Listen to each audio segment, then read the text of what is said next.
ทันสมัยเชื่อถือได้แล้วพบกันที่สวทเชียงใหม่ AM 1476 กิโลเฮิรตซ์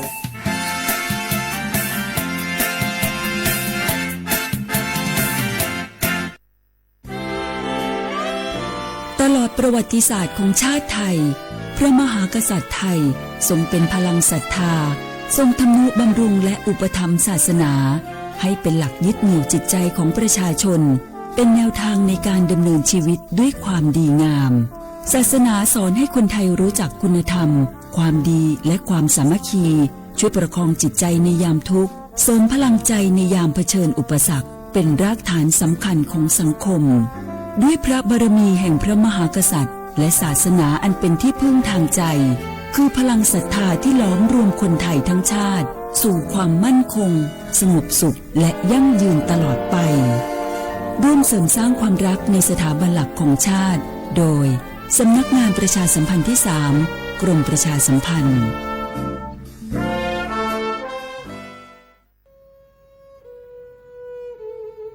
ภูนทเวศทั้งแผ่นดินมิเหือดสิ้นน้ำตานองอกสั่น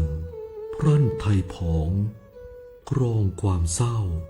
โศกาดูนอัดสุชนบนใบหน้าน้ำตาฟ้าหลั่งเพิ่มพูนร่ำให้ทวีคูณยามยินข่าวร้าวในสวงน้อมรำลึกในพระกรุณาธิคุณข้าพระพุทธเจ้า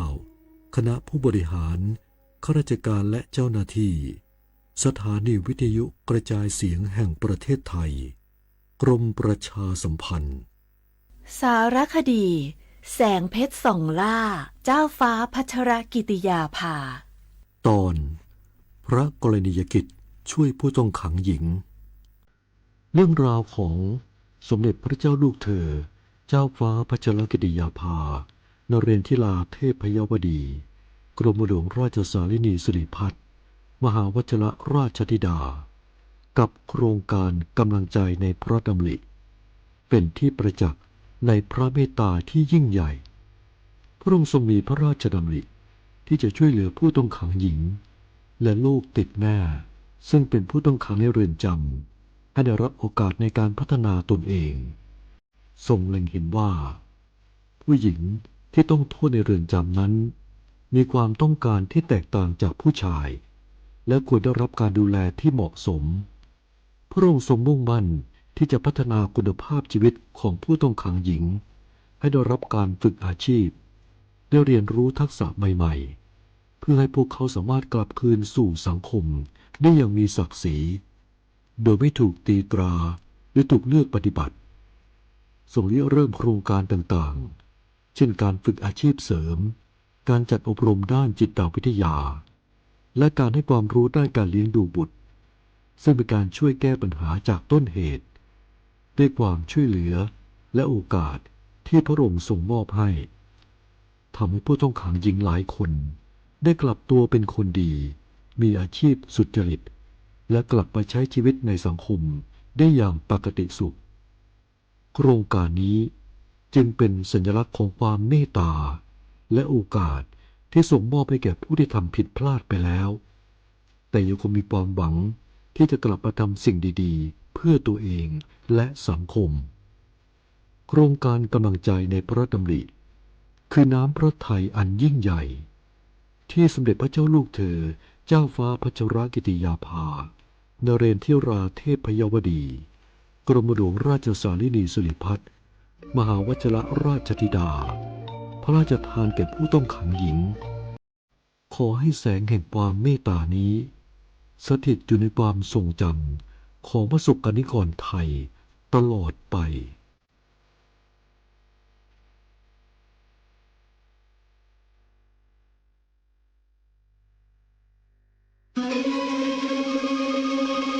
ก้าวสู่ สำคัญมาถึงแล้วเจียงใหม่นครหลวงของล้านนาสู่การเป็นมรดกโลกต่างวัฒนธรรมขององค์การยูเนสโกเมืองที่ยังมีชีวิตและมีประชาชนอาศัยอยู่ร่วมกันวันที่ 3-8 สิงหาคม 2569 นี้สภาการโบราณสถานระหว่างประเทศจะลงพื้นที่ตรวจความพร้อมจังหวัดเจียงใหม่ขอเชิญชวนภาครัฐเอกชนและพี่น้องชาวเจียงใหม่ทุกคนมาร่วมแรงร่วมใจพัฒนาปรับปรุงพื้นที่ทั้ง5ประตู4แจ่งตามแนวคูเมืองและ7วัดสำคัญวัดเจียงมั่นวัดพระสิงห์วัดเจดีย์หลวงวัดพระธาตุดอยสุเทพวัดสวนดอกวัด7ยอดและวัดอุโมงค์ช่วยกันดูแลให้สะอาดงดงามคงคุณค่าสถาปัตยกรรมดั้งเดิมเพื่อต้อนรับการตรวจครั้งสำคัญนี้ร่วมกันร่วมสนับสนุนเจียงใหม่สู่เมืองมรดกโลกต่างวัฒนธรรมโดยสวท.เจียงใหม่สำนักงานประชาสัมพันธ์ที่ 3 กรมประชาสัมพันธ์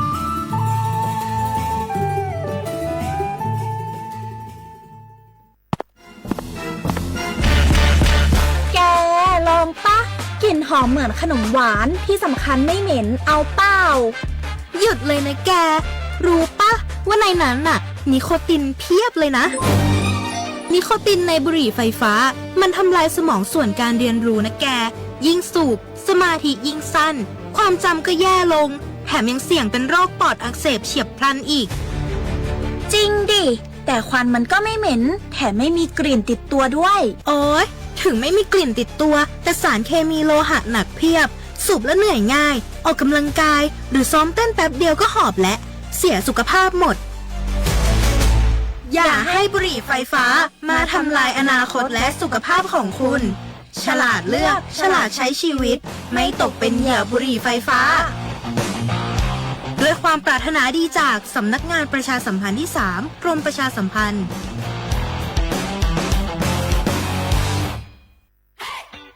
ปี้ยังไงดีเจ้าแม่น้องกำลังเข้าสู่ช่วงสูงวัยถ้าจะดูแลเปิ้นยังไงดีเจ้า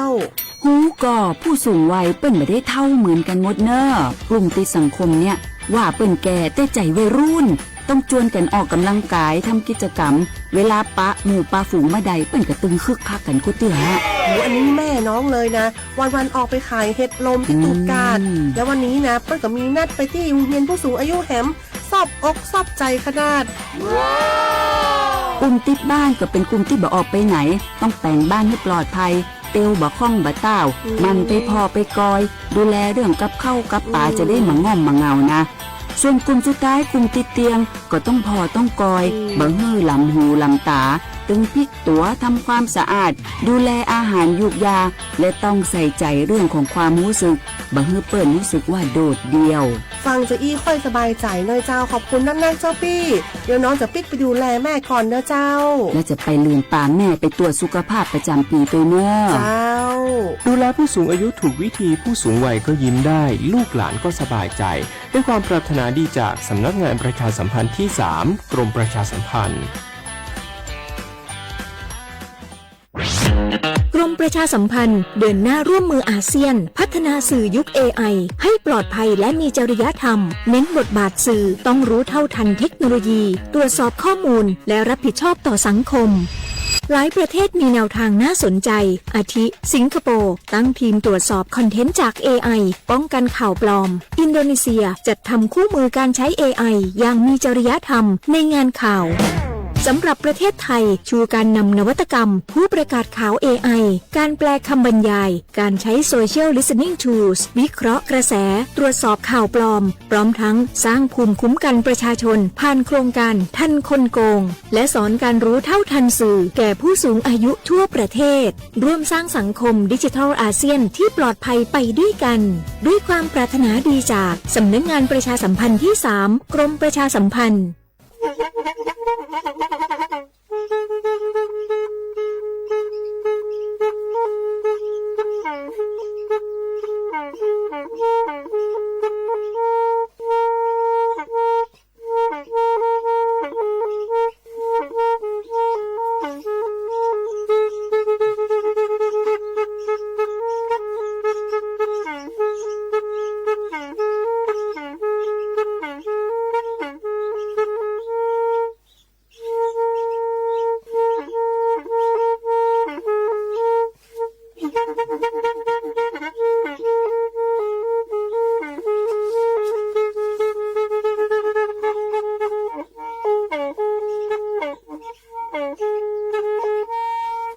อีวิทยุกลือหลอก็จะแตะเวกีแม่แต่ก็ทนลุยกับจานยุ้ยชื่อคือกิโลเฮิรตซ์ตาเชอกระต่อเปอร์ปากระหลือปากระยอกหลอกตืออีสู้อเมญาเปิดก็เห็นเหล่านั้นแล้วตาสูมือซ้ำมือตาก็เจาะตาแลกแก็บดูแก็บโขนและติเลื่อนนกออัตโคเนและกนาหลอเจอบาค่าคือตาซุมือซ้ำมือสก้อเนาะ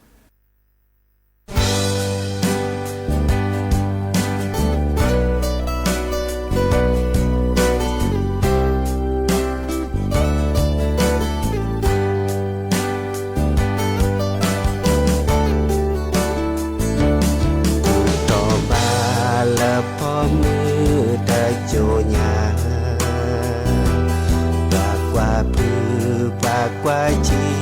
อ่อนนามาปากว่าอ่อละอาเดอเพเดอชาปากว่าอ่อละอากีจามบาจาคือจอมอาละพอมือตะโจคอบาดแต่บาดแต่ซอนา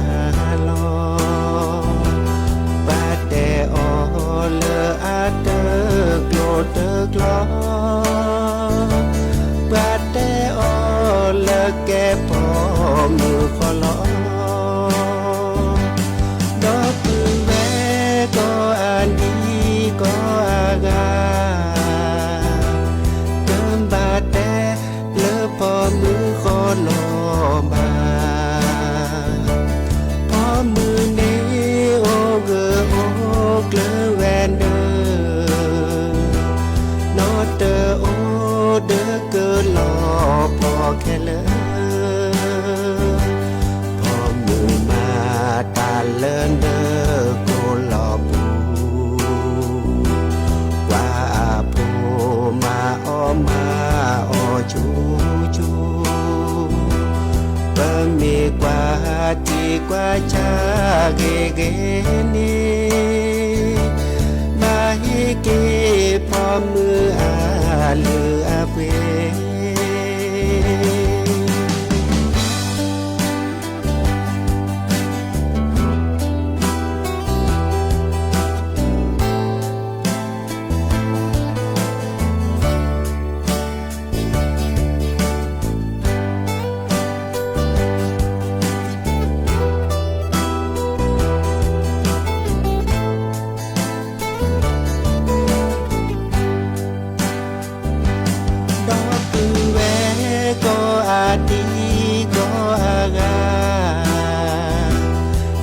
บาดแต่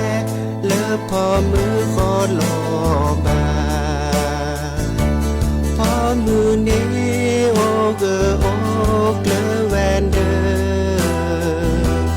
นอเดอโอเดอเกอหล่อพอแค่เลยพอมือมาตาเลินเดอโกหล่อปูกว่าปูมาอ้อมาอ้อชูชูเบิ่มมีกว่าที่กว่าชาเกเกนี่บาเฮเกพอมืออาลืออาเปบาเฮเกพอมืออาลืออาเป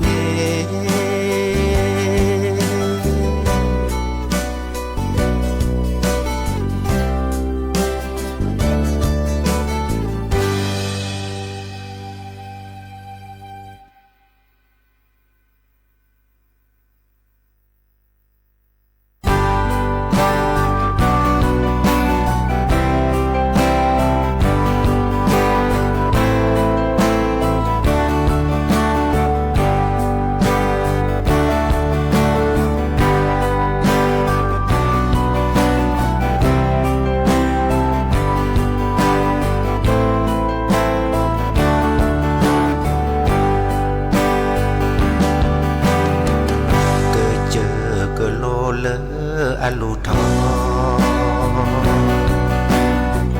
เคลื่อนดูแสซอขอดูแสซอ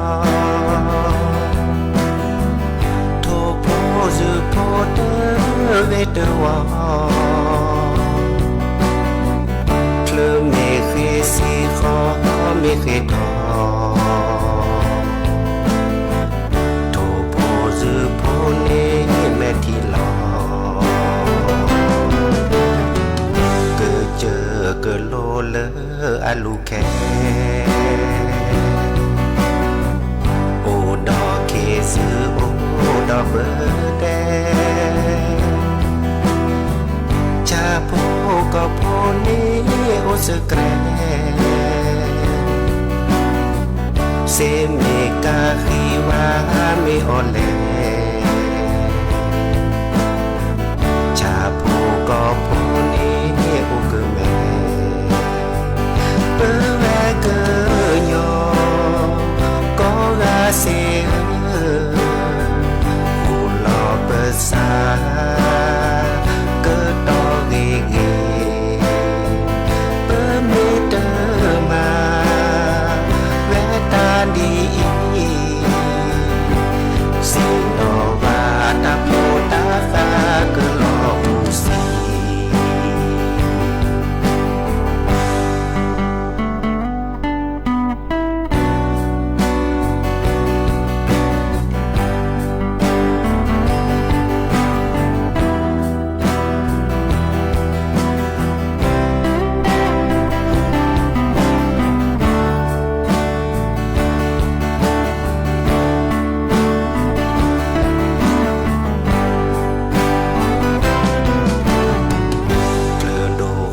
โดเล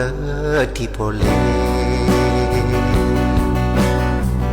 เกิดดื้อคือลอบาเลดอลีเดโพยาโพเลที่โพเลที่โพยาลอสโรเวรีรีเสยืเสยบาปากิ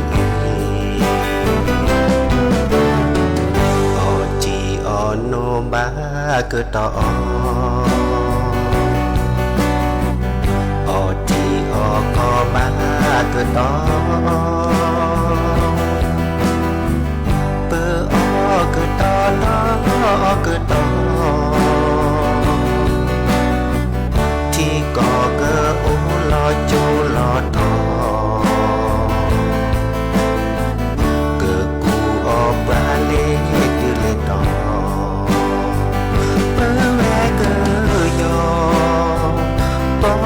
เสียหูหลอกเปิดสาเกิดต่อเกเกเปิดเมเตอมาแวตาดีสิ่งดอกมาตาโพตาคาเกิดหลอกมูสีเปิดแวเกิดยอก็กาเสียสาเกิดต่อเกเกเปิดเมเตอมาแวตาดีสิ่งดอกว่าตาโพตาสาเกิดหลอกมูสีสิ่งดอกว่าตาโพตาสาเกิดหลอกมูสี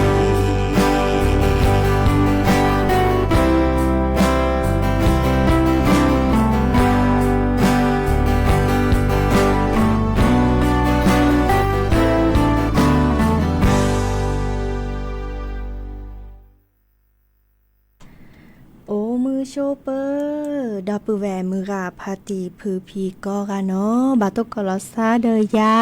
พอมโฮลาวรัญญาไฟไพโรดเนาะแพเลวิทยุกลือหลอกก็จะแตะเวกิแม่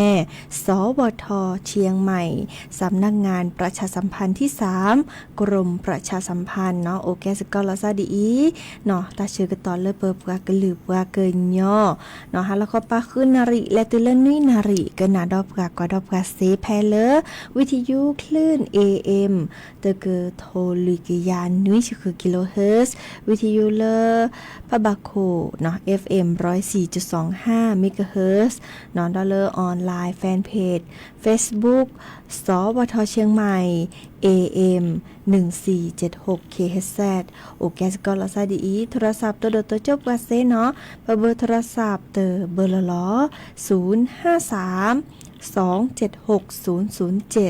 วายาเซอร์ขีนุ้ยคือวาวานุ้ยตาเชกต่อเตอนาเรตปูเนาะเดอโอแกสก็ลอซาดีตาโมกนาซาตาซาวีปอลเลอหรือโพทาโพเกโดกนาเซเนาะเดนี้ยายเดอแฮตุลก็เชดปูแวเมื่อก่ออทอตาซาวีได้เพลเรียเมื่อจ่าโตเดดีดับปูแวเนาะเมื่อปาร์ตี้ดิซ้อมโทรศัพท์ให้จับบาคาเดิมบัตรสวัสดิการแห่งรัฐเนาะบากานี้ดิบากาต้นนี่เลยเมียบาดจันแลเนาะบากาแต่ละที่นี่ตาคานีบาลาตาคอที่คอโลนี่เฮเวดาเลอากวาเวดาเลดิซอบากาอามันต่อตื่มต่อเก้าเนาะมันต่อตื่มต่อเก้าวิยาแก้มีเลยญาขอว่าไม่มีปลาฮีนี่นึงมีนสันเลเปรนี่มันต่อตื่มต่อก้าว่าแต่แค่ขอปกเฮ็ดแต่มอเดอกบามาดิจะหล่อดิซอปลาเลตินนี่ว่ะเนาะเวตินี่นี่เดอโลกาดิซอเวจะสปีกเตอร์เนาะดิซอเตวดาแต่ใครก็เกลกิดิจะแลเนาะเดออันจะเกียรติตาลาเปิดทอนี่บากานี่เฮเวดาดิซออามียซาอุเลมตะตึมตะกะเนาะวิก็ดออาแกดอปลาพิโลมาโลตาเลก็สนอความอัมตานี่เนาะดินี่จะบักกว่าได้ทีเนาะดิซอก็เกลกิเวดาดิจะหลอมึงจากเรกเตตุนี้บากากว่าเซกว่าลอกะเป็นต้นนี่ว่าดิซอเจอมือกระดาตาเปิดทอดิซออาตาดิซอปกว่าได้แหละไม่ยังไม่ได้ลงทะเบียนอันนกรในจิตเจ้าหนึ่งลงทะเบียนเรียแต่สลงทะเบียนเรียเสมอจะแล้วเจอปือเนาะจะปือลอยวีแฮกกว่ารัตนีใหญ่ถอดไม่ยังไม่ลงทะเบียนดิเนจ้าเนี่ยแต่ก่อนที่คอลโลคายเนี่ยจะแลกจากกว่าเลอปามาตะกระจอมตาแลกกว่าเลอปามาตะกระจอเดอเตวดาเรกเตตือและชอดบัตรประจำตัวประชาชนเบเนาะวีแลเลอธนาคารและเอาโอบูเดนาเลอเนแลโอเซเนาะธนาคารกสิกรเนาะธนาคารออมสินธนาคารกรุงไทยเนาะกว่าเลย้อนหรือเดือนนั้นนี่แลกจากกว่าเราก็อยากจะตับเปิดถอเลดียานี่ชนี้ลงทะเบียนเลี่ยมื้อจ่าถอดิซอยังไม่ได้ลงทะเบียนนะคะนี่เนาะดีเนจ้าเดอก็มาจาวีค่ะอีประเฮนตาเชกต่อดิเนาะดิซอเมื่อเลิศและทวนสิทธิ์เนาะเขาเป็นยื่นอุทธรณ์ดิซอบากาอัตราถอดิซอ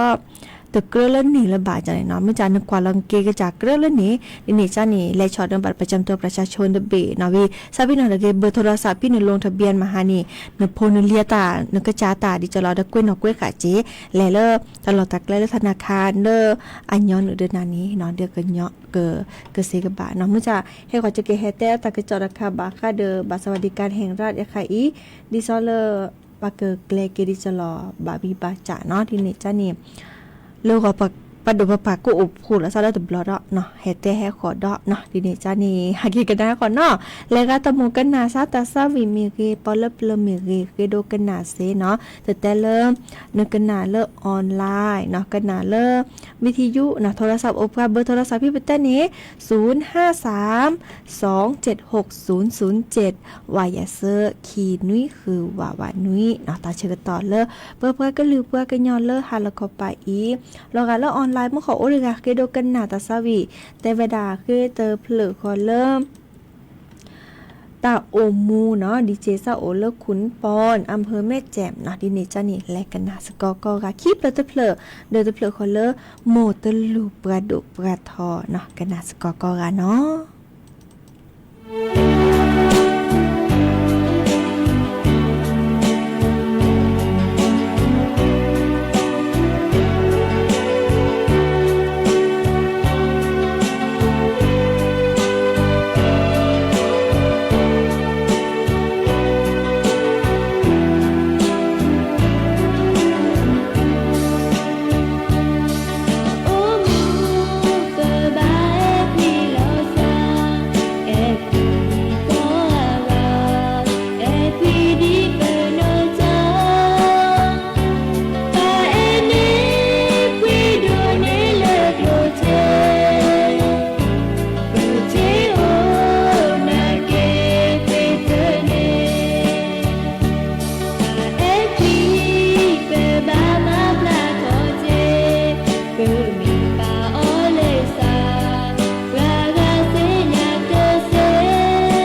ซาวี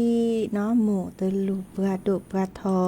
หาเกกนาตาเกิดเจาะเนาะดิซอเริ่มปลาเชือกหลีก็จะเลตือเลิกการคลังเนาะกระทรวงการคลังกว่าช่วยบาคาเดอ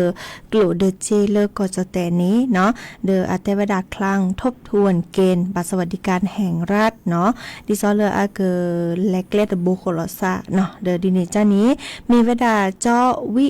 นิดเนาะวิเศษสุวรรณภูมิอาแกเลิกคุณาพดุผู้อำนวยการสำนักงานเศรษฐกิจการคลังเนาะเดอ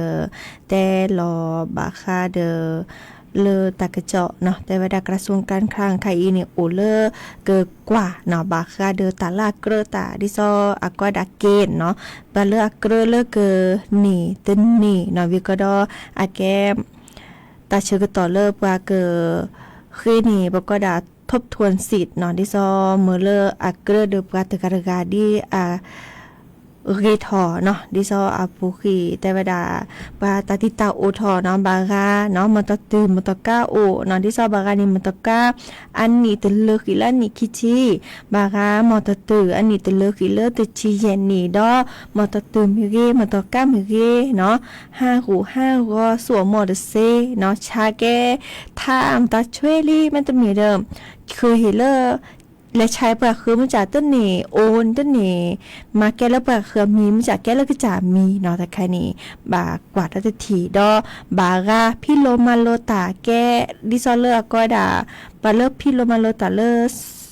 กรมส่งเสริมการเรียนรู้และยังประกอบเลิกกศนมันจากใครกระจาตลอดต่อยอักแลเกยมีละซอแก้เกเลอสกรเนาะดิเนจ้านี่เดิมตบลึกอะดิซอมาโลตาเลิกก็สนอพี่อาปูกินตานี่เดิมชุลมีชลสารเลิกบัตรสวัสดิการแห่งรัฐเนาะวิตามินระบาดเนาะอีกคันยังเกิดแกลเกียวดัลเลอร์ซอลเลิกรอเนาะเลิกรอนี่ปาเกิดตัวชลสะเลิกประดุประกาศเนาะดิซอคณะรัฐมนตรีดิซอตาลาเกินย้อนหนูเดอไปฮิโปโคโพนอนดอเปแวก็งานนี้เนาะอันนี้ดูทอตลอดตักแลอาก็ด่า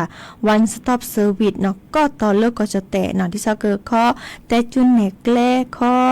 เหปก็ด่าตัวจะมาเจอเนาะปก็ด่าช่วยเหลือยืนยันตัวตนผ่านระบบอิเล็กทรอนิกส์เนาะดิเนจ้านี่อาเกอมือตลอดตักแลต่อเนาะดิซอแลกกว่าไว้ด่าเนาะอีกคันนี้มิจาเลกาเลอใครอีนึกกวนกระจาลีนอแลกกว่านึกแควบาคาเดอบัตรสวัสดิการแห่งรัฐอัปเปิดทอดิซอเลอไม่มีสิทธิ์เนาะไม่มีสิทธิ์เฮเวดาเลอไม่มีสิทธิ์เนี่ยอัปเปิดทออาจารย์เนาะเฮเวดาเลอเนออาปุกีกลุเจแฮนเหนือเรื่องในบัญชีบุราขวาเนาะดอเลบาคาเดิมหมดตึมตะก้าพี่จิตเต็มก่อนนี่เนาะโอเจวีก็ดอบาคาเดิมตลอดตักแล่เนาะวีบากานี่เปิดถอดที่ซอเลอร์จุ่มเงาดาตาแต่ว่ายังไม่ได้ลงทะเบียนอันก่อนก็จะลงทะเบียนลิดิเนจ้านี่และทบทวนสิทธิ์เนาะคอมมิวเลอร์และคือลงทะเบียนนัตบล็อกเนาะและคือลงทะเบียนนัตบล็อกและจ้าตาลอติลอแชเซเนาะตื่นแล้วมื้อนี้มื้อซอเซอร์ชิเตอร์ลากรกฎาคมนี่ขี้กระโทยกะยาคือจิคุยนี่ลุยต่อเนาะดิซอลเว็บไซต์บัตรสวัสดิการแห่งรัฐเนาะดิซอลแล้วก็เริ่มเนอแกโทรศัพท์มือถืออินเทอร์เน็ตเซเนาะมันจะมีเดลแอปพลิเคชันเป๋าตังมีเกดอลแอปพลิเคชันทางรัฐมื้อจ้ามื้อกับพัติผู้พี่บากาเนี่ยจะกว่านี่มาดสเตว่าแลนเซเนาะดิซอตลอดตะแกลเลอะคอเมื่อเลิกปลาลงทะเบียนต่อธนาคารตอนนี้โอเวดาเหยียดต่อที่ซอธนาคารกรุงไทยเนาะธนาคารธกสเนาะธนาคารออมสินธนาคารอาคารสงเคราะห์เนาะก็ดอลเลอร์ธนาคารอิสลามแห่งประเทศไทยเนาะดินี่จ้านี่เดอแลกว่าเซแลจ้ากว่าตาโลโดแล้วนำบัตรแลเฉาะเนาะเนื้อบัตรประจำตัวประชาชนเบเนื้อเบอร์โทรศัพท์เตอบล็อกพี่หนุนลงทะเบียนบัตรสวัสดิการแห่งรัฐพี่มื้อนี้มื้อซอลุยเตเลอร์มื้อนี้มื้อซอคีจิเตอร์พี่ปุกินี่เนาะดิซอมเนอชุลมีชุลสามันตานี่เนาะอันโหลดโดนแล้วบัตรประจำตัวประชาชนวิก็ได้เบอร์โทรศัพท์เนาะเลกาพี่มาหาเนอชุลมีชุลสาเลิบัตรสวัสดิการแห่งรัฐนั่นเองโดผาตาก็เทผาตาก็พี่อัทอเลตัมญาดักคานี่ดิซอลงทะเบียนเรียบร้อยแล้วดักคานี่เด้อและชอเจมุจ่าแม่ตัวเด้อตบัตรน้ำเมียอีคานี่ก็มีเลเลกาละถอดิซอยังไม่ได้ลงทะเบียนเนาะมุจ่าเนบัตสิยันนกอดิซอนึงกระจันนี่ลงทะเบียนเนาะมุจ่าบากาเลต้นนี่ลงทะเบียนนกอดักคานี่เด้อบักอะเขาเป็นเรื่องต้นนี่ละบ่าดิซอเล ขอไปแล้วตาเชื่อก็ต่อพี่ปุ่มมันลงทะเบียนก็จะตัวลงทะเบียนว่านึกก็จะเนี่ยเด้อแต่ได้ซอเลอสละสิทธิ์เด้อที่ฮีเลยว่าวีแต่ใครนี่คือแก้เกเลอร์ปะดุปะปาเกอตัวจะมาเจอกันนะเลิกคิดจากว่าที่ซอเลอร์แก้เกเลอร์ไทยช่วยไทย40-60ราคาเนี่ยกว่าเนาะบาข้อกว่าดอมมันจะไก่อีแลกแล้วก็ทบทวนสิทธิ์เนาะที่ซอเนอนึกกว่าลี่นึกก็จากแควตันเนี่ยเด้อแลจ้าตลอดติละแช่แลกมือเลือธนาคารเกลทาเกดอทเตอร์บลอดอเนาะที่ซอเริ่มเนาะและชอบบัตรประจำตัวประชาชนเนาะดอกเบอร์โทรศัพท์คันนี้ธนาคารกรุงไทยธนาคารธกสธนาคารออมสินธนาคารอาคารสงเคราะห์กระดอนและธนาคารอิสลามแห่งประเทศไทยแย่ต่ออีและต่อเซเจก่อนเริ่มนึกตาย้อนเดือนหน้าเนาะอีกคันนี้เฮดเตบอบาสิญญาเดดอปูแวมกาพัติเพื่อพี่ก็แลกาเริ่มมีลีเดอร์ขอเป็นเยอะเลือกให้ขอตลาดที่สอบประกอบผู้ใช้บัตรสวัสดิการรายเดิมนี่มือนี้มือซอเตอร์และสิงหาคมเนอและส่วนหมอที่จะร้องมาจากแลกาเลือกตัวเนี่ยเดิมบัตรและทบทวนสิทธิ์เรียกเคลเนาะตุยเลอร์เหลือหลายลามือนี้มือซอเซอร์ชิเตอร์ลากรกฎาคมเนาะเฮจะบาสิญญาขึ้นนะโอเวดับเปอีและกันนาดอกกว่าตัสวีดอเดอเพลคีเพลเนาะหากิกันนาดอตากระเจาะตาเป้าบากว่าลากระตาให้ขอปะเกเฮเตกันนาดอเนาะกันนากว่าเจ้ามาจิเนาะมาคือจัจุยอะตาเนาะ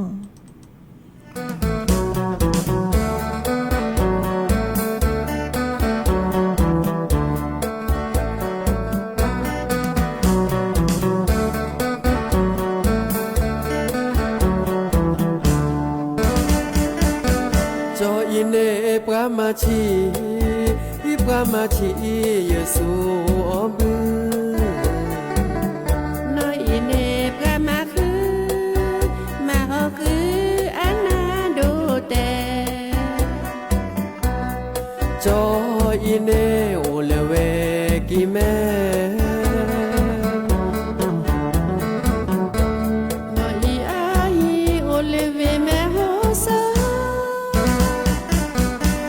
ที่ทอนาเติบหล่อ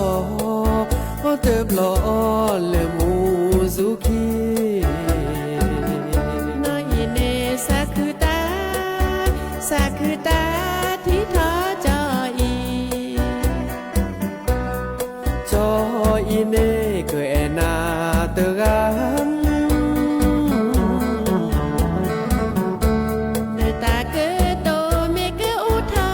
เจียสู่อมือแอนโนมาออกคือน้อยเนปรามาคือจอเกแอเกนอมาคือชีซีเนเกแลจ้าเจ้าพอนึกแลน้อยเนซาอยู่เล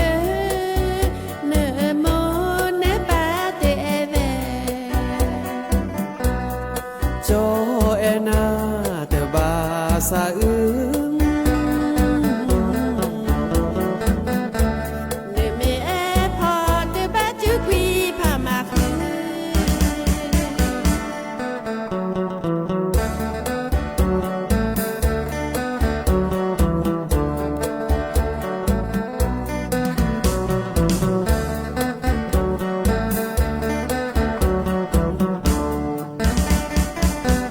จอมาชีสู่อบือแอนโนมาออกคือน้อยเนพามาคือจอเกอแอเกนอมาคือชีซีเนเกอและจ้าเจ้าขอนึกแล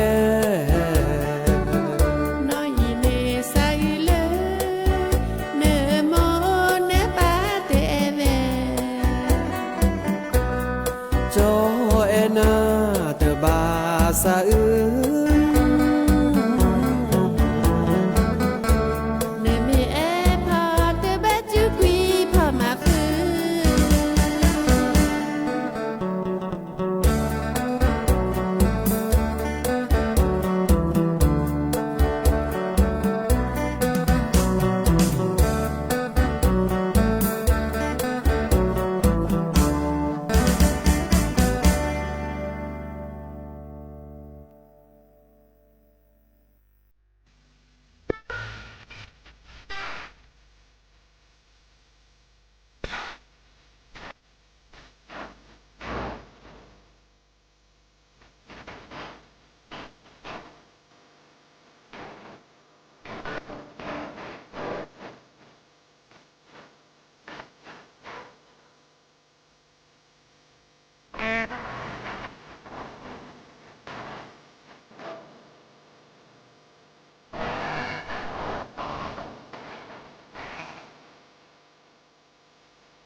เนาะเกิดเตอเวดาลีตาสวิหนอเบียกว่าตาเชกตอเดอโคบคิหรือตาเชกตอแค่อินี่แกตาจุคาตาเชกตอเนาะบาเตปลอบดอดอบือแวมือกาพาติพื้พี่สิแกบากาเดอตาชุตาชาเลบากากาเนาะบาตบากบะเนาะที่ซาตาชาไปจือเมเรตาชาตาบัตมือพัดโดเนาะวีพสโหโพชีที่ซอเลตาชาISV เนาะ ISV ที่ซอเลแกจือปุลลอขอปุลลอเนาะถ้า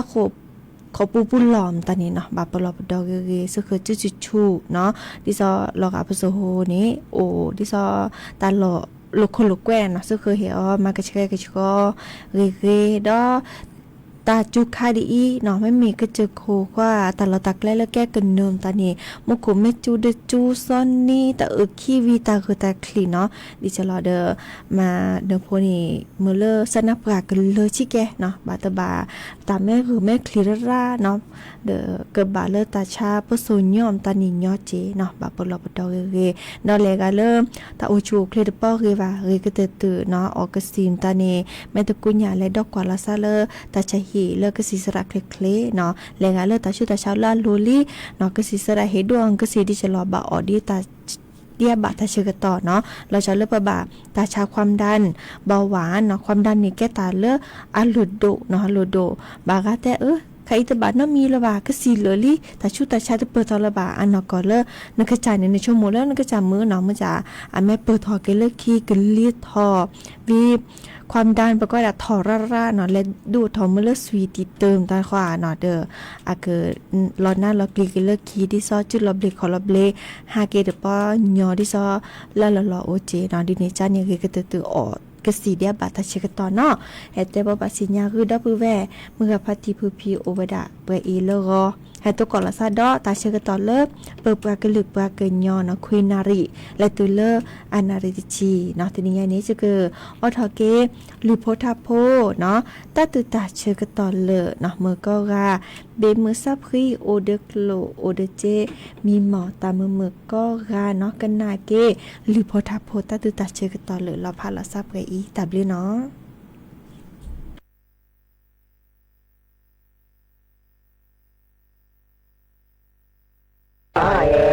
ตา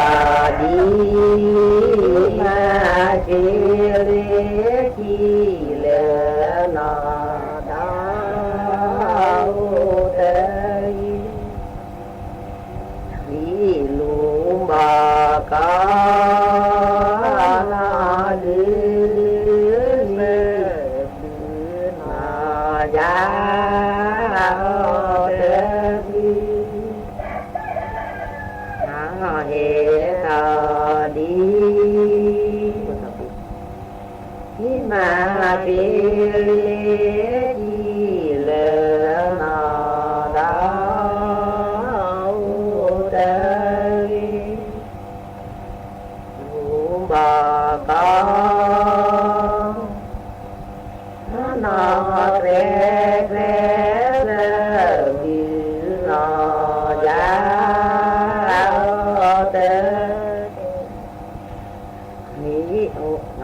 เห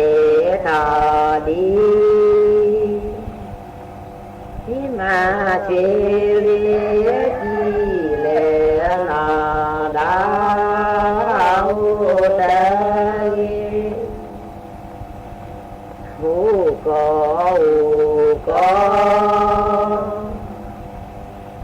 นาบาเลนาเตมีเด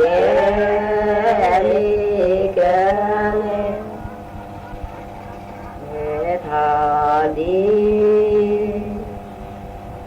ที่นาเจริกีเลนาดาวเตยเหตาปรีที่แนปรีดาเตกาคา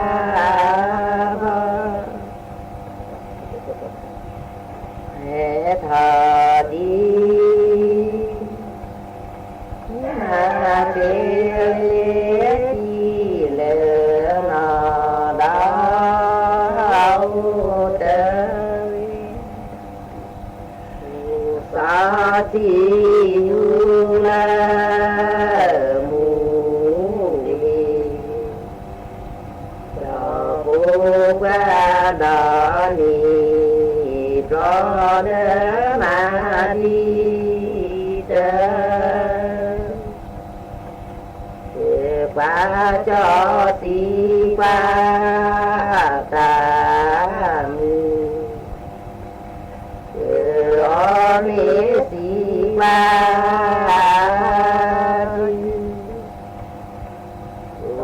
ที่อยู่แล้ว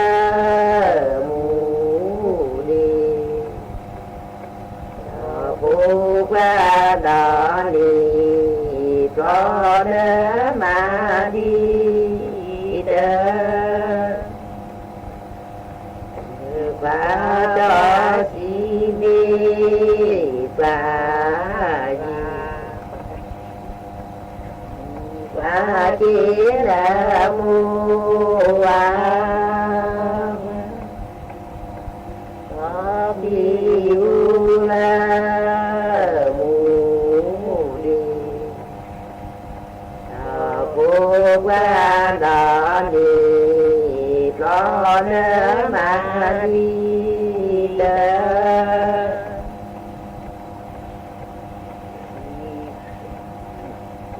ป้า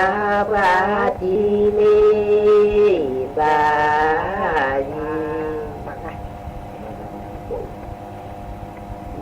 ป้าจีนมูวาดีอยู่ละมูอีพ phụ qua đó đi rõ nỡ mà đi tới phụ lẽ nỡ xì qua mù đi ra xì ba tỏ đi là xì ba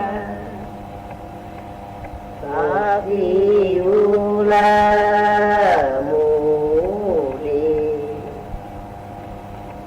phụ qua đó đi rõ nỡ mà đi tới thọ lẽ xí cho nhà khi qua chú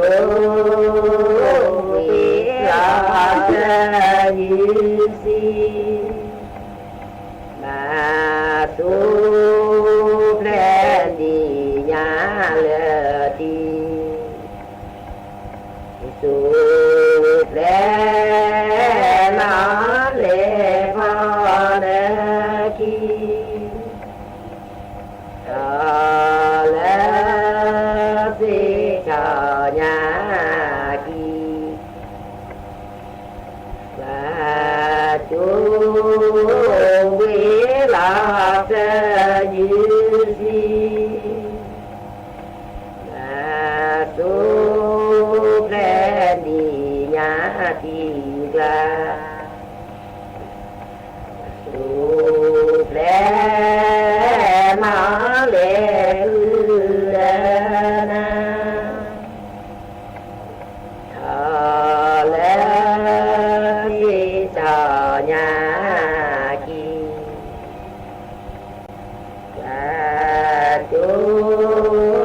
quý lo cho như gì là chú lẽ cho mi mô ba chú lẽ nó lẽ nè so lẽ phi cho nhà khi và chú quý lo cho như gì sa lo ma từ ni ba ma ti tai có từ ca lu qua ya đi giờ lu na đi lên đi kề đâu mà cho hẹn đi kề ta để ta lo na từ mi ba na si cứ ta hệ có từ ta lu qua ya đi giờ lu na đi lên đi kề ta đi cho hẹn đi kề ta đi ta lo na từ ni ma na si thời có từ ta lu qua ya đi giờ lu na Giêsu wa phò mi ra lo hầu kẻ mua chờ nó lọt lo กลาดลูกลีอย่าหูมาว่าแม่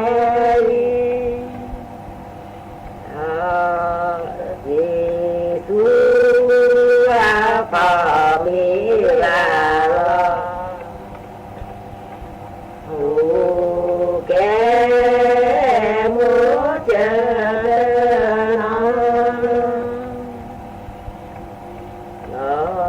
กลอกลาปีปรีเยแต่จูเนียดีเยซูอาพามิลาหูแก่มัวเจ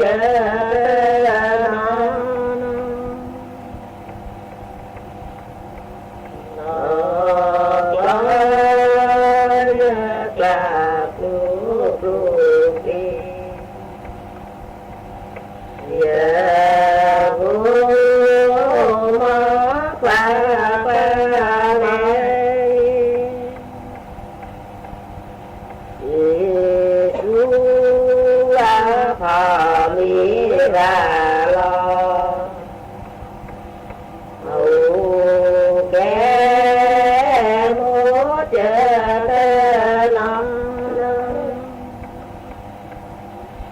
จากผู้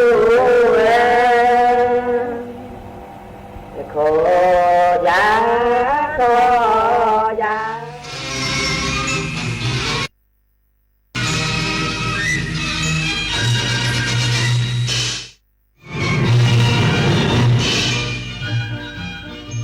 ที่นี่